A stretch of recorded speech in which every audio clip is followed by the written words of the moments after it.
Assalamualaikum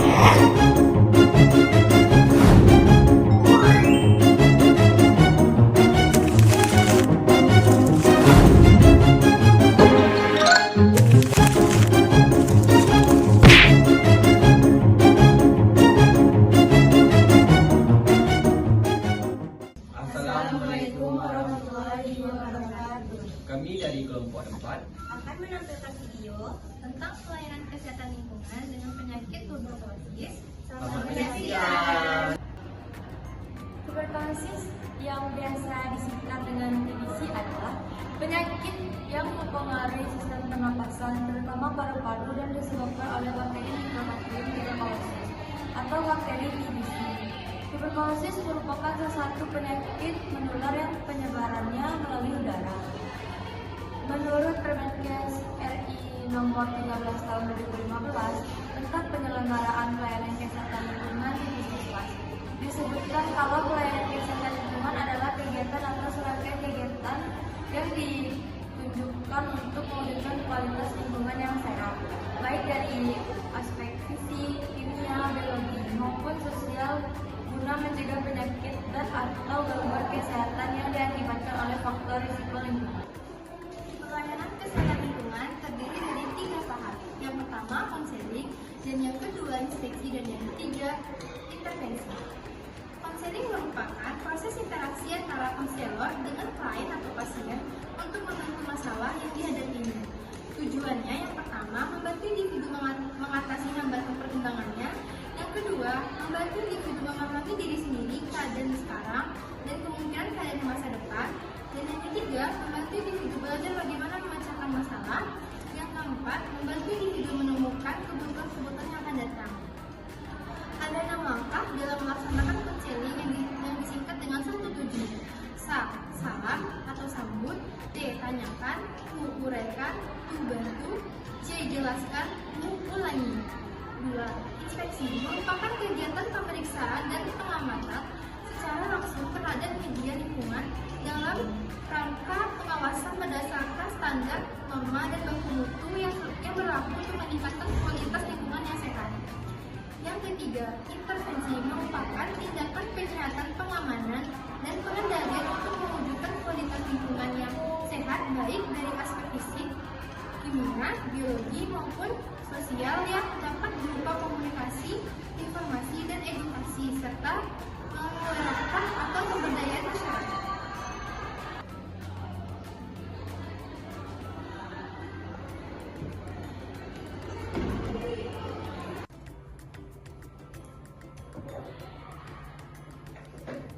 Selamat datang Ibu, silakan duduk Ibu.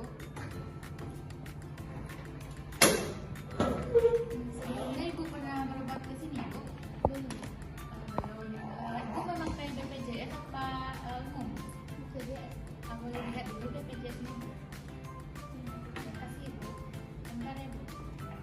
Dengan Ibu Diana.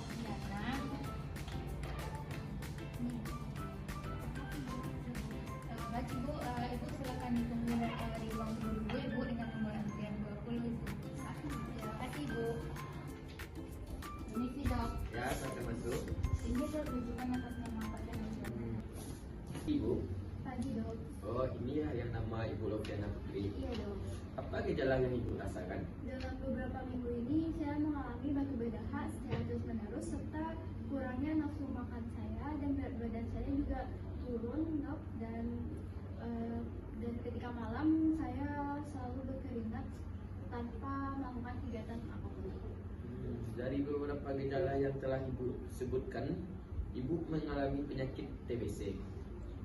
Ini saya berikan surat rujukan, nanti Ibu ke ruangan pelayanan kesehatan di kesehatan lingkungan di klaster 4 ya Ibu. Baik Dok. Ini surat rujukannya. Terima kasih Dok. Ya Bu, terima.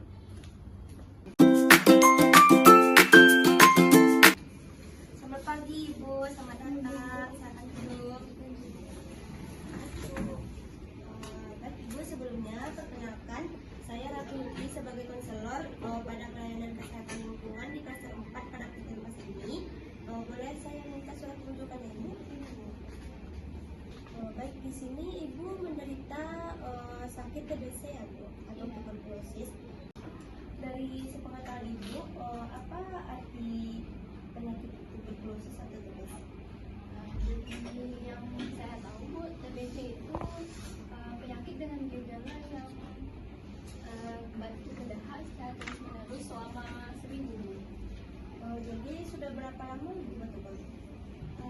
Kurang lebih semingguan ya Bu. Saya isi data umum dulu ya Bu. Kalau boleh tahu nama ibunya apa ya? Noviana Kalau umurnya apa?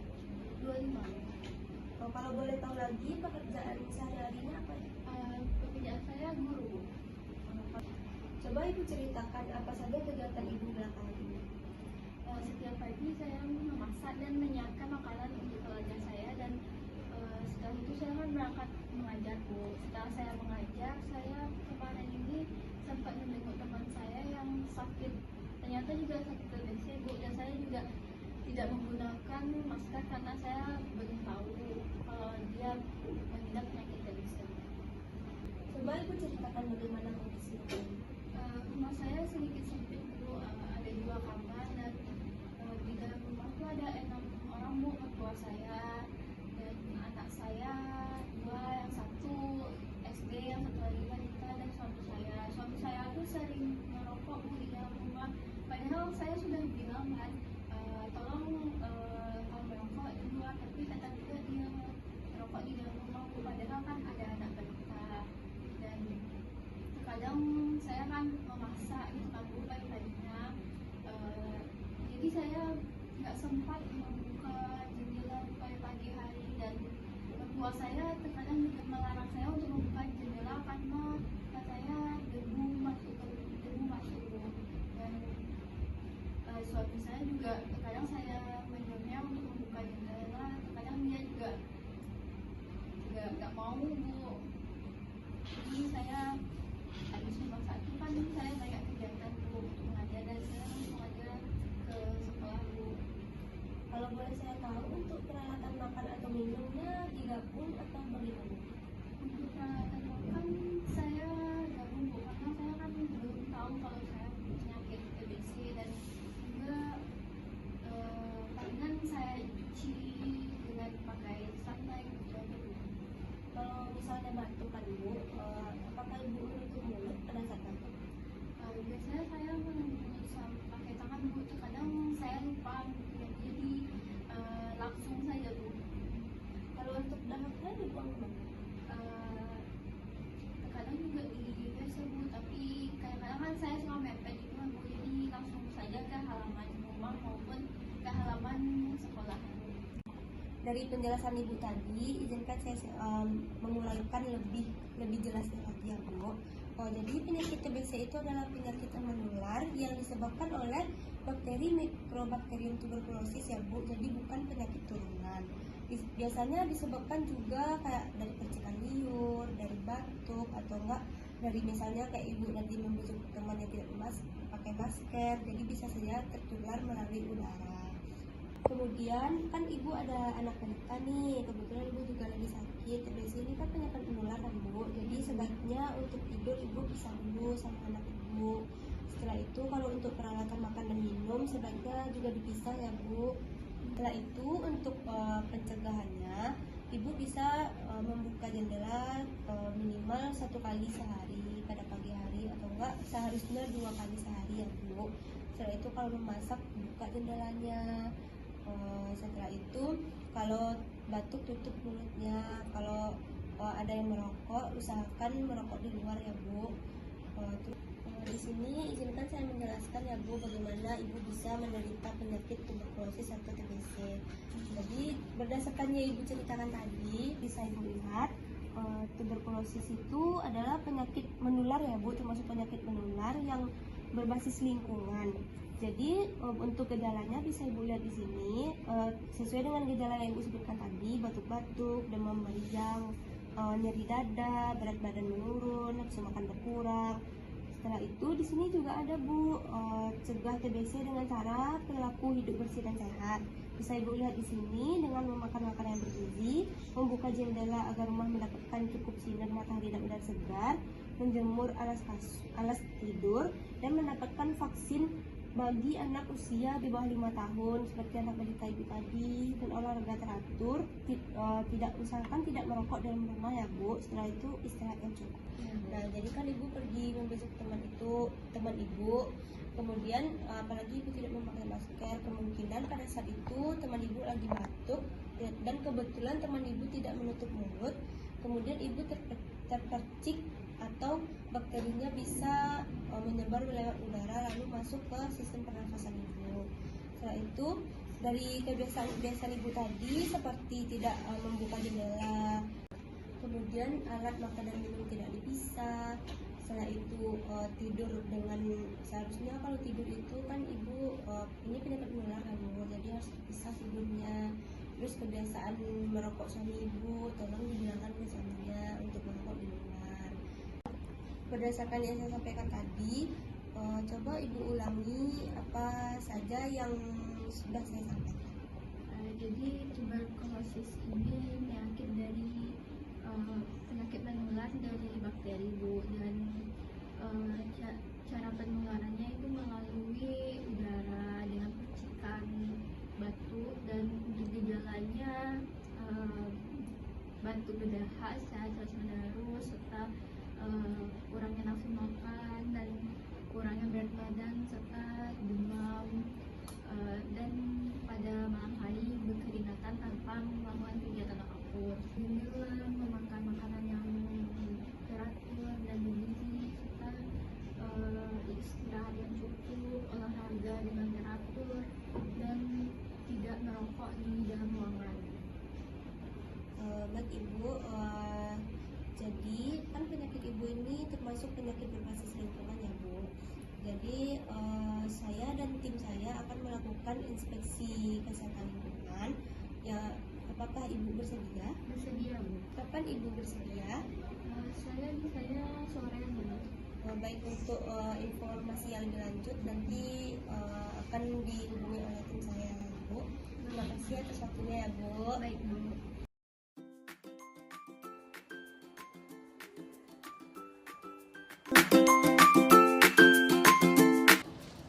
Setelah melakukan konseling, lalu dibuat kesepakatan dengan pasien dan waktu 24 jam untuk mengunjungi rumah pasien guna untuk melakukan inspeksi kesehatan lingkungan.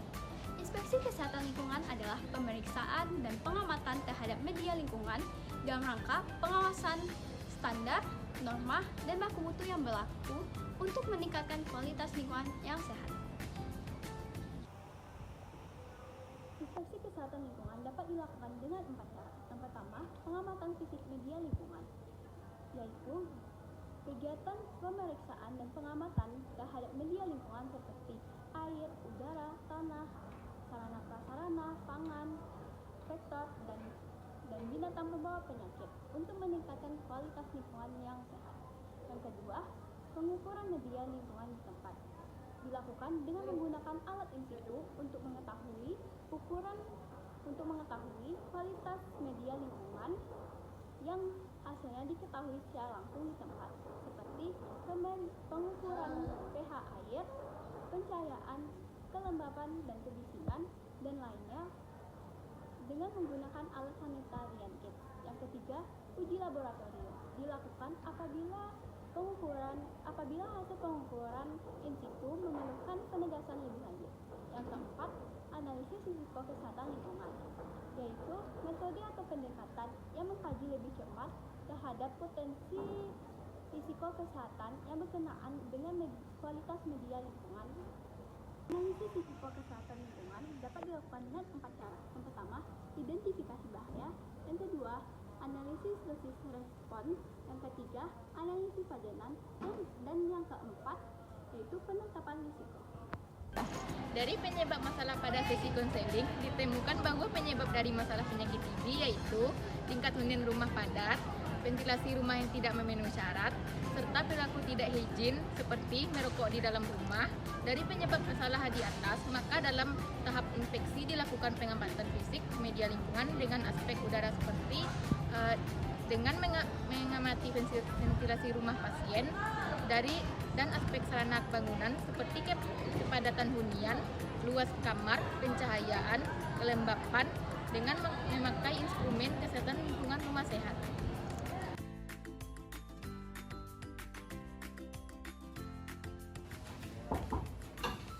Assalamualaikum Bu. Ada Ibu Rotiana Putri? Kami dari tenaga sanitasi lingkungan, bahwa yang disepakati kemarin, kami akan melakukan inspeksi di rumah Ibu ya. Silakan masuk, Pak. Bu. Terima kasih, Bu. Silakan masuk, Pak. Ya, Ya, terima Bu. kasih, Bu. Ibu. Misi ya, Bu.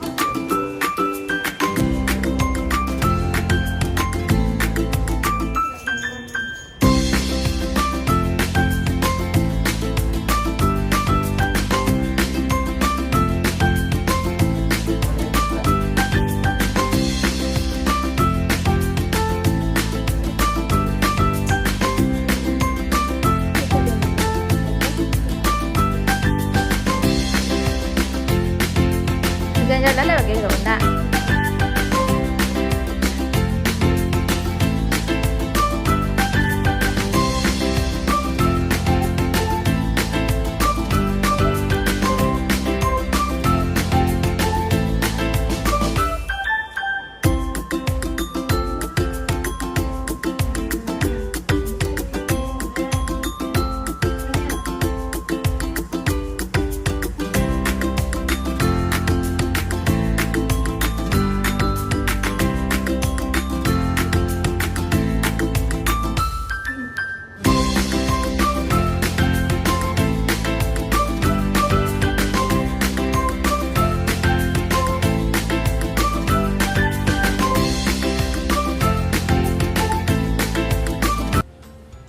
Baik Ibu, setelah yang kami amati masalah penyebab dari penyakit TB itu Bu, yang pertama tingkat hunian rumah padat ya Bu. Jadi di rumah Ibu, di kamar Ibu kan Ibu isi 4 orang, keterang penghuni. Jadi disarankan satu kamar dihuni tidak lebih dari 2 orang. Penyebab masalah yang kedua Ibu itu ventilasi rumah yang tidak memenuhi syarat ya Bu. Jadi Ibu sebaiknya jendelanya harus dibuka ya Bu ya setiap pagi. Lalu memperbaiki lubang penghawaan untuk ventilasi ya Bu. Dan yang selanjutnya menambah ventilasi buatan ya Bu, agar udaranya masuk ke dalam ruangan ya Bu. Selanjutnya perilaku tidak higienis Ibu. Jadi apabila Ibu batuk itu harusnya ditutup ya Bu ya. Dan kalau misalnya suami Ibu datang ke rumah, ingatkan ke suami Ibu tidak usah merokok dulu ya Bu. Ibu harus jaga kesehatan, kebersihan diri ya Bu ya. Banyak Ibu Robi telah mengizinkan kami berkunjung dan inspeksi rumah Ibu. Sama-sama Pak. Ya, Bu. makasih, Bu. Terima kasih kembali ya Pak Bu. Iya Ya, Bu. Bu. Kegiatan intervensi dapat berupa yang pertama, komunikasi, informasi, edukasi, serta penggerak atau pemberdayaan masyarakat. Yang kedua, perbaikan dan pembangunan sarana. Yang ketiga, pengembangan teknologi tepat guna. Dan yang keempat, rekayasa lingkungan. Assalamualaikum warahmatullahi wabarakatuh. Waalaikumsalam warahmatullahi wabarakatuh. Sebelumnya, terima kasih kepada Bapak Ibu sudah menyempatkan hadir untuk melakukan kegiatan penyuluhan tentang penyakit TBC. Baiklah, saya perkenalkan, nama saya Loviana sebagai tenaga sanitarian dan rekan saya Hanifah Nadadenika. Baiklah, penyampaian materi tentang penyakit TBC akan dijelaskan oleh rekan saya. Baiklah, terima kasih Bapak dan Ibu telah hadir dalam kegiatan pada hari ini. Baiklah, saya akan memaparkan bagaimana alur penyakit dari TB, tuberkulosis yang disebut juga dengan TB. Dari penyakit TB atau yang dikenal dengan TBC adalah penyakit menular yang langsung yang disebabkan oleh kuman TB, mikrobakterium tuberkulosis. Orang yang berisiko terkena TB adalah orang yang merokok, kurang gizi, kebersihan sirkulasi yang buruk, dan orang dengan HIV/AIDS yang terkena penyakit HIV/AIDS. Selanjutnya, gejala dari penyakit TB, batuk berdahak terus-menerus lebih dari 2 minggu. Selanjutnya, tanda dan gejala TB pada anak, adanya kontak erat dengan pasien TB dewasa.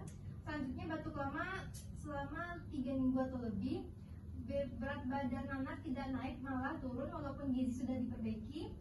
Selanjutnya, demam lama berulang tanpa sebab yang jelas selama 2 minggu atau lebih. Dan yang terakhir, tidak nafsu makan. Penularan TB, kuman TB keluar ke udara pada saat penderita TB batuk dan bersin. Selanjutnya, kuman TB terhirup oleh orang lain melalui saluran pernapasan. Baiklah, penularan TB. Yang pertama, kuman TB keluar ke udara pada saat penderita TB batuk lain melalui saluran pernapasan menuju paru-paru dan dapat menyebar ke bagian tubuh lainnya.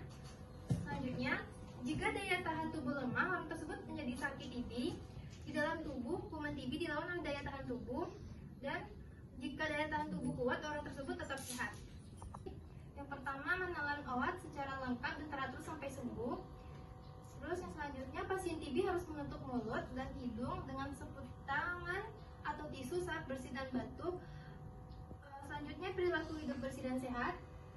Selanjutnya, menjaga ventilasi udara. Dan terakhir, membuang dahak di tempat. Sekian pemaparan dari kami, saya kembalikan ke rekan saya. Baiklah, dari penjelasan yang sudah rekan saya jelaskan, apakah Bapak Ibu semuanya ada yang ingin bertanya maupun ada yang belum jelas? Baiklah, kepada Ibu Tira. Saya ingin bertanya, Bu, apa sih perbedaan ISPA dengan TBC, Bu? Jadi Bapak Ibu, jawaban dari pertanyaan Bu Tira tadi bisa dilihat dari sini, perbedaan dari TBC dan ISPA. Kalau TBC itu bakterinya Mycobacterium tuberculosis, sedangkan ISPA yaitu disebabkan oleh berbagai virus seperti rhinovirus atau flu dan bakteri. Dan TBC ini dari gejalanya, TBC itu batuknya berdahak dan berdarah, sedangkan ISPA batuknya tuh seperti batuk biasa. Dan untuk pengobatannya, TBC memerlukan pengobatan jangka panjang, minimal 6 bulan ya ibu-ibu, sedangkan ISPA biasanya sembuh dengan sendiri atau membutuhkan obat ya Bapak Ibu. Baiklah Bapak Ibu sekalian, terima kasih atas meluangkan waktunya. Saya ucapkan terima kasih dan Assalamualaikum warahmatullahi wabarakatuh. Waalaikumsalam warahmatullahi wabarakatuh.